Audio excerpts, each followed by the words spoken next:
வணக்கம், நான் தம்னேஷ் பாரத்.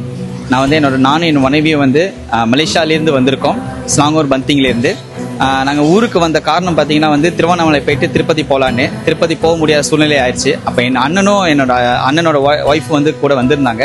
அவங்க சொன்னாங்க இங்கே வந்து ஒரு குபேர டெம்பிள் இருக்குது, இங்கே வரலாம் அப்படின்னு சொல்லிட்டு. அப்போ நாங்கள் வந்து இப்போ இன்னைக்கு எங்கே இருக்கோம் அப்படின்னு பார்த்தீங்கன்னா ஓம் ஸ்ரீ ராஜகுபேர சித்தர் பீடத்துக்கு வந்திருக்கோம். ஸோ இங்கே வந்து ஒரு சித்தரும் இருக்காரு, ராஜகுபேர சித்தரும்.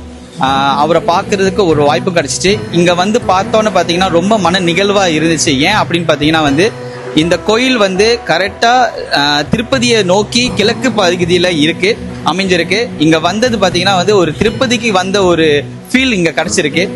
ரொம்ப சிறப்பாக குபேரனும் சிவனும் இந்த இடத்துல இருக்காங்க.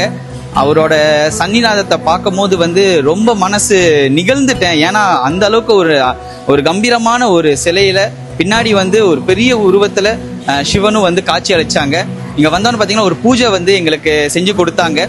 அந்த பூஜையில நாங்க கலந்துக்கிட்டது பாத்தீங்கன்னா எங்களுக்கு ஒரு பெரிய பாக்கியமா நாங்க வந்து உணர்றோம். என்ன சிறப்பா இருந்துச்சு. அந்த பூஜையை வந்து ரொம்ப சிறப்பா இருந்துச்சு. நவகிரக பூஜையிலேருந்து ஆரம்பிச்சு அதுக்கப்புறம் ஒவ்வொரு சித்தர்கள் வந்து இங்க சுத்தி இருக்காங்க கோயில்ல. ஸோ ஒவ்வொரு சித்தருக்கும் வந்து பூஜை எல்லாமே செஞ்சு இங்க வந்து அகத்தியர் இருக்காரு. அகத்தியர் தான் வந்து இங்க இருக்கிற சித்தருக்கே வந்து ஒரு குருவா இருக்காரு. அகத்தியர் பூஜையும் நடந்துச்சு. ஸோ இது எல்லாமே முடிஞ்சதுல பாத்தீங்கன்னா வந்து எங்களுக்கு ரொம்ப சந்தோஷமா இருக்கு. திருப்பதிக்கு போன உணர்வு இங்க எங்களுக்கு கிடைச்சிருக்கு. இந்த வாய்ப்பு கொடுத்ததுக்கு ரொம்ப ரொம்ப நன்றி.